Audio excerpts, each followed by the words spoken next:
गृहमन्त्री बादल चुनावमा हारे, सर्वोच्चले 7 जना मन्त्रीहरूलाई हटायो अनि राष्ट्रपतिले हतार हतार संसद विघटन गर्ने प्रक्रिया सुरु गरिन्।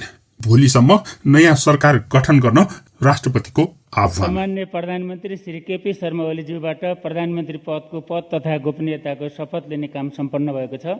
नवनियुक्त सामान्य प्रधानमन्त्रीज्यूलाई हार्दिक बधाई छ। यहाँको कार्यकालको सफलताको कामना गर्दछौँ। अहिले नेपालमा राजनीतिक घटनाक्रम अति नै छिटो छिटो परिवर्तन भइरहेको छ।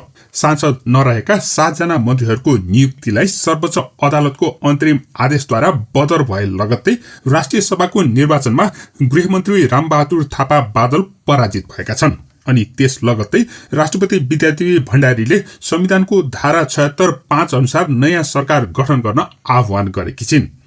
यो संविधानको धारा 76 को 4 को प्रक्रिया सुरु नै नगरिकन आह्वान गरिएको हो। प्रधानमन्त्री केपी शर्मा ओलीले विश्वासको मत नलिने र वैकल्पिक सरकार गठनका लागि मार्ग प्रशस्त गर्ने बताए लगतै राष्ट्रपतिले नयाँ सरकार गठनको लागि आह्वान गरेकी हुन्।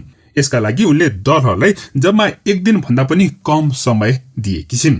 राष्ट्रपति कार्यालयले विज्ञप्ति जारी गर्दै जेठ 7 गते साँझ 5 बजेसम्ममा विश्वासको मत प्राप्त गर्न सक्ने आधार प्रस्तुत गर्ने समय सीमा दिएर एक विज्ञप्ति जारी गरेकी छिन्।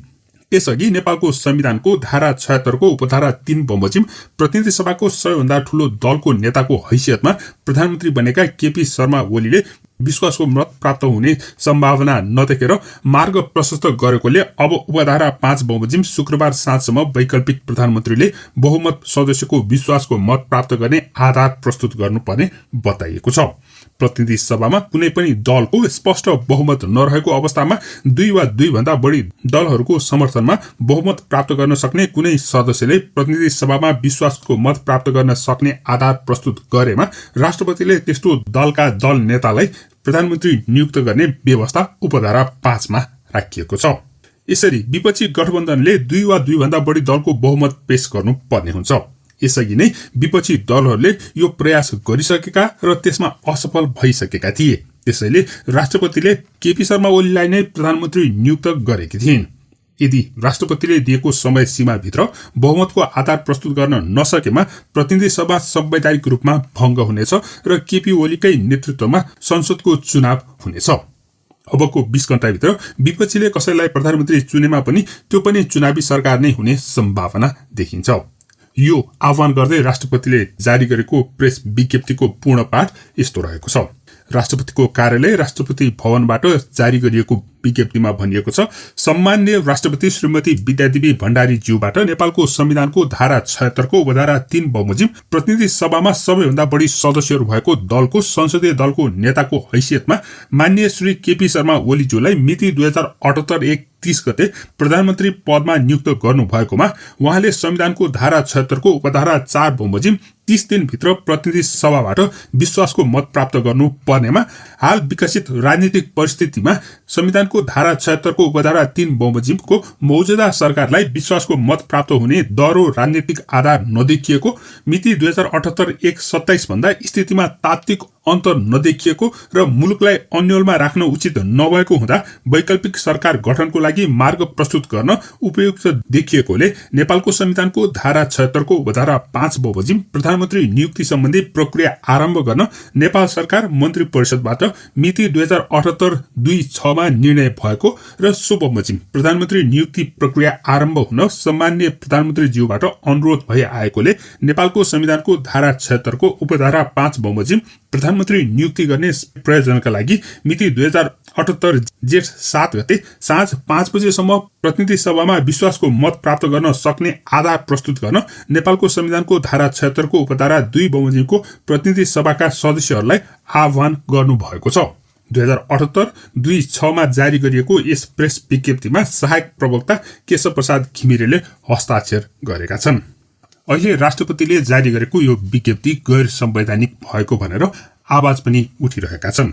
जस्तो कि जनता टेलिभिजनका चेयरपर्सन डाक्टर विजय पौडेलले संविधानमाथि साह्रै धेरै अत्याचार भयो, सम्मान्य राष्ट्रपति र प्रधानमन्त्री महोदय यसरी देशलाई भड्कालोमा नहाल्नुहोस् भनेर प्रधानमन्त्रीका सल्लाहकार सूर्य थापाले शेयर गरेको राष्ट्रपतिको विज्ञप्तिलाई कोट गरेका थिए। त्यसको जवाफमा प्रधानमन्त्रीका सल्लाहकार सूर्य थापाले पढेरै डाक्टर भएको त हो थाहा छ, तर व्यवहार उल्टो मतिको किन भएको हो, प्रचण्डको आरती धेरै उतारिएन भनेर प्रश्न गरेका छन्। यसैबीच सर्वोच्चले संसद सदस्य नभएको कारणले गृहमन्त्री नियुक्त गर्न अयोग्य भएको फैसला गरेका रामबहादुर थापा बादल राष्ट्रिय सभा उपनिर्वाचनमा पराजित भएका छन्। उनको प्रतिस्पर्धी उम्मेद्वार डाक्टर खिमलाल देवकोटाले निर्वाचन जितेपछि बादलले आफूलाई मतदान गर्ने मतदाताहरूलाई धन्यवाद दिँदै विजयी उम्मेद्वार खिमलाल देवकोटालाई बधाई पनि दिएका छन्। सामाजिक सञ्जालमा रामबहादुर थापा बादलले लेखेका छन्, आजको राष्ट्रिय सभा उपनिर्वाचनमा मलाई मतदान गर्नुहुने तथा सहभागी हुनुभएका बागमती प्रदेश सभाका मान्य सदस्यहरू, महानगरपालिका, उपमहानगरपालिका, नगरपालिकाका मेयर, उपमेयर, गाउँपालिकाका अध्यक्ष, उपाध्यक्ष सबैमा हार्दिक आभार तथा धन्यवाद। विजयी उम्मेद्वार डाक्टर खिमलाल देवकोटालाई बधाई। सत्तारूढ नेकपा एमालेका आधिकारिक उम्मेद्वार रामबहादुर थापा बादललाई पराजित गर्ने खिमलाल देवकोटाले मतभार 18 रहेका स्थानीयतर्फ 2304 र 48 मतभार भएका प्रदेशसभाका सदस्यहरूतर्फ 2784 मत प्राप्त गरेका थिए। यसको अर्थ हुन्छ खिमलाल देवकोटालाई 128 जना स्थानीय तहका प्रमुख र उपप्रमुख र 58 जना प्रदेशसभा सदस्यहरूले मत दिएका थिए। त्यस्तै बादलले स्थानीय तहतर्फ 1854 र प्रदेशसभा सदस्यतर्फ 2160 मत पाएका थिए।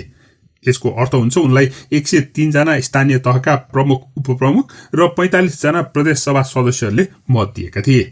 त्यस्तै नेपाल मजदुर किसान पार्टीका कृष्णबहादुर तामाङले स्थानीय तहतर्फ 2 र प्रदेश सदस्यतर्फ 2 जना गरेर कुल 132 मत प्राप्त गरेका थिए। प्रदेशमा रहेका 347 जना मतदाताहरूमध्ये 338 जनाले मत दिएका थिए।